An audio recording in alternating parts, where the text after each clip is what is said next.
Hey everybody, Scoutcraft here again. It's Friday. Everybody loves Friday. TGIF, you've been waiting all week. It's here. It's going to be a beautiful weekend. This is springtime in the Northeast. It couldn't be better.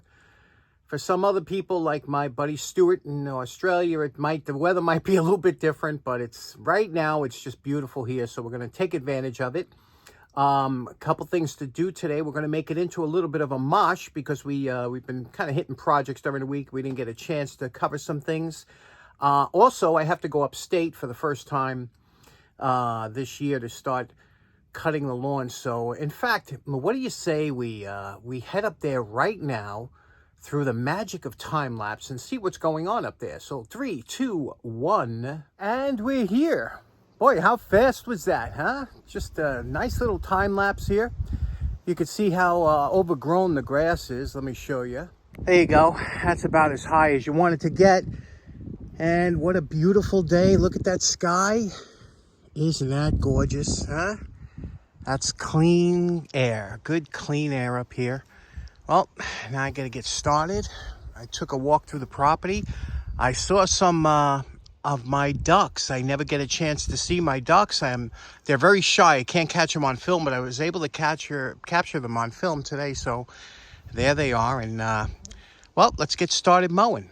Okay, next up, very soon, a little over a week and a day actually, we'll be meeting up at Jacktown in Pennsylvania, Bangor, Pennsylvania. Look forward to that every year. Our spring meet is kind of our meetup. And we're really looking forward to it. If you're in the area, hope you can make it. But last year, we had a very special visit from two good friends of the show, David and Marie Richardson from North Carolina. Yeah, they came up from North Carolina. And it was fantastic that they, because it's so different from where they're from, these shows and whatnot. And they had a great time. It was so nice meeting them. But a few months after that, I got a box in the mail. And in the box was this wonderful, beautiful orange crush bottle. Now, any of you longtime listeners of the show know that I'm a fan of orange crush soda. I only allow myself really to drink it in every August. I buy myself a case of soda and I use it through a whole month of August. So that's my allowance of orange crush for the year. I don't usually drink soda the rest of the year, once in a blue moon, but I'm a big fan. If you know the story, you'll know why. But one thing interesting is this bottle here that they picked up for me. You can see that this bottle was from 1955, okay? And this was what's known as the Mae West bottle, but it was the design of it. It is if you notice, it's brown. 55 was pretty much the last year that they had the brown bottles. And they said that color was there to protect the flavor of the orange soda that was inside. And a lot of early soda bottles were colored either orange or green or something. That's when you have colored bottles. It is to protect the inside. But they found out that the Orange Crush has such a vibrant orange color that the clear bottles actually sold more. So they did away with the brown bottle soon after. So from, you won't find brown bottles really after 55. Mostly they're clear and they showed that beautiful orange color from Orange Crush. So anyway, I've had it in my living room and I just wanted to bring it out. Now I waited until now because who knows, they might be there next week at the show, and I just wanted to be fresh in your memory. David and Marie, thank you so much. I always loved this style bottle. Okay, next up, you remember we got these two screwdrivers over at Zagre last week. Well, I also got another screwdriver from Ken, and Ken gave me this beautiful screwdriver, and look at this nice aluminum handle. I don't know if the shaft is original, whatever, but what I want to do is I want to regrind this as a special purpose screwdriver, so let's get right to it. Okay, we're calling this project done. Real quick, what I wanted to do is, you can see what we did with the handle, cleaned it up a little bit, but here we reground it into a thinner tip, and that's just what I want, especially for these electronic projects that I'm doing. You can see here, when I put this onto the screw, this is a slotted screw, that stays on there, it's a solid fit. Whereas if I had my other screwdriver like this, it just wouldn't engage, and I could keep grinding off there, but it's just good to have a screwdriver just for the projects you want to do. When you put that on there and you have to, you know, turn it or something like that, you know that the screw is going to stay on that screwdriver head and it's not going to move. Another nice feature of this is a lot of times I use Phillips screwdrivers, these small hinge screws like this. Watch this, I can use this in here. It'll actually fit into a Phillips head screw and be able to turn it. Look at that, because I could go in either side, either this one or this one, and be able to turn it with a good amount of torque, because that is thick enough and also wide enough that it fills up that gap. So really happy with this grind. We'll try it out now for the next couple projects we have. So thanks very much for this, Ken. Really appreciate it. Okay, another time lapse and we're done. It's all cut. Only took about 50 minutes or maybe an hour. Takes a while, but isn't it beautiful? Look at that sky. Look at that blue sky. And I saw Stanley. Let's see if he's there now.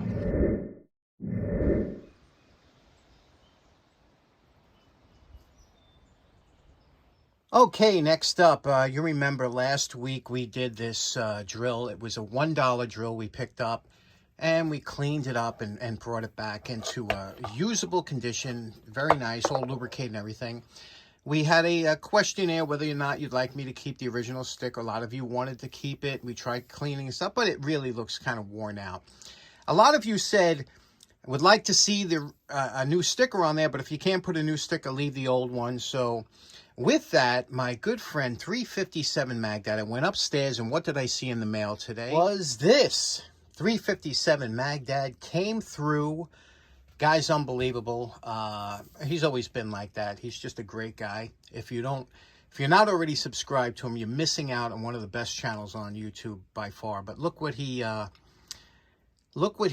made. He made a couple of these in different styles, and it's the original stick and a water slide decal, just like so we're going to paint. He also did this. He also sent some Estwing stickers for which I think he's doing a hammer over, and he wants to do it upright. So there we go. Special thanks to 357 Magdad. We're going to paint that drill. Unfortunately, I deleted the video of the drill, the first video. Don't ask me how. It's deleted for some reason, but we're going to fix that drill up, and I'll come back when we get it done. Okay, next up real quick, you know, recently I've been on a kind of a fire alarm kick because I enjoy fire alarms and different types. This here is something different than the usual smoke detector that most of us have in our homes, and they work fantastic. They've been around for a long time. But before smoke detectors, they actually had heat detectors. And these are still in use today. Where they would come in handy is commercial kitchens, things like that, where you know how if you have a smoke detector, if a little bit of oil gets hot, it sets the smoke detector off. You couldn't have that in a commercial kitchen, so a lot of times they'll have heat detectors. Now, a heat detector is very simple in design, and what it is, usually, they're a bimetallic strip. So you have, let's say, a strip of copper and tin bonded together, and when they heat it up, because copper will expand at a much greater rate, it will turn to bend the strip towards one way, and that's what will set off the alarm. I did a video on it, very interesting. Now, these are examples of bimetallic indicators. This one here is a vintage one, you could see here. And you see there, it's called a thermodetector. Okay, you can see what it is here and how this works. This one's on a plate here. But all it is, it's a switch. And if it gets hot enough, now you can get these thermodetectors in different temperatures. Very common is 131 degrees Fahrenheit because it's usually, that's hot enough that your kitchen's not going to get that hot, or your area where you live, you're not going to let it get to 131 degrees. You'll be sweating to death. And it's low enough that if there's a fire, it gives you time as an indicator. And this one here is a vintage one. I did a video on this one here. This is a mechanical wind up. You could see here how this works. This is actually here is that's what hangs it on the wall. But you can see here, this is a Demco fire alarm device, and you can see what this does. This winds up. There's a bell here, and if you heat it up, when this gets hot enough, this will sound the alarm. So very interesting, and you can see there's a little test lever here. You could test it. to see, and it's very loud. But these other ones are electronic, and they're just a switch. And they have different types. They have normally open, which means that the switch is open, and then when it heats up, it'll close. Or they have normally closed, which means the switch is closed, and when it heats up, it'll open and break the switch, break the line, and that's what indicates it. So this is what they look like. You can buy them. This is a thermal switch, and you can buy them in all different temperatures and all different sizes, but you can make your own heat detector. Let's try it out, see how these work. Okay, we're going to be testing this one out first. You can see this one here is a thermostat rated at 194 degrees Fahrenheit, which is very hot, and much hotter than the 130 degrees that they normally have for residential areas. So this might have been in a commercial area or something, but let's try this out. Okay, here we go. We have the test set up, and we're going to use our heat gun. We're going to put it onto the indicator here. Now, this is the voltometer. We have it set to ohms, and you'll see that when this makes contact, if it heats up and that bimetallic switch activates, this is what will happen. It'll give a sound indicator, and also you'll see the digits over here. So let's turn the heat gun on, see how long it takes. It shouldn't take long, and we'll put the heat gun over here and see if it activates.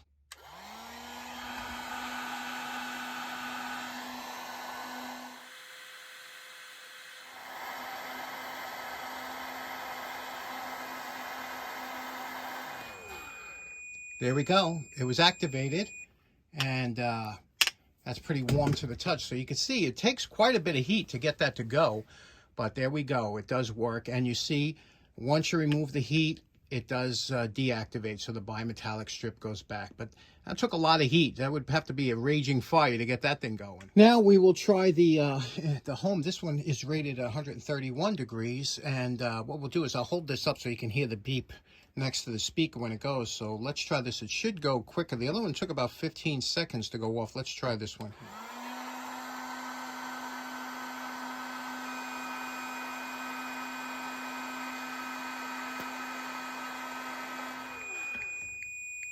There you go.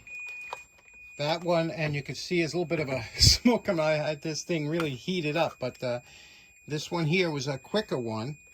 Now let's see if it shuts down. You could hear that beeping. Okay, what's interesting is that I had heard that some of these are permanent, meaning that once they're activated or tripped, they are tripped because there's a little spring plunger in there that when it heats up, it melts the metal and it pops. I believe this is that type. So in other words, now this is no longer any good because it's been used, and you can see it's cooled down, but we still we still have continuity here. So that means that it's tripped. And so what we're going to do is we're going to take this apart, see what makes this thing tick. Okay, now we're getting into Big Clive territory here. We're going to take it apart to see what makes it work. I believe these little tabs will have a screw that hold it together. So let's pull these, if we can get under these, and pull them off. Oh, there we go. I just lost that somewhere in the shop. Oh, that's definitely gone. So there we go. Let's undo that. And again, where this comes in handy. Okay, in order to figure out how, I got to take this off. There's no way to cut around that unless I use a whizzer wheel, but I'll put it in the lathe and try and cut that off. I wish I would have known this was a permanent type. I didn't have to destroy it, but if I didn't destroy it, we'd never know how this works. How cool is this? Now, what they use is they use a solder. You can see here, this little spring-activated piece of copper, and this is a copper, this is painted copper. So it transmits the heat, because you know what a good heat displacement copper gives. Now, this is soldered onto that area. When this reaches that temperature, I guess they use different compounds or different blends, 131 degrees, this pops off. The spring touches this little plate here, and you can see what happens here. You can hear it when I touch. So that's how this works, okay? It's a one-time thing. When it gets hot enough, that will touch. You can hear it's beeping now because that is touching that. You can You could resolder this if you had the right solder. And if there was a way this, I don't know how this connects onto here. It doesn't, I think it's glued on or epoxied on, so I couldn't get that off. But very interesting how that works, huh? Vintage thermo detector. Very interesting. Okay, so in closing, that was a lot of fun today, this episode. We were all over the place, literally. Special thanks to 357 Magdad for those awesome stickers. And we'll see you again on Monday. Hope you have a great weekend. Take care now. Bye-bye.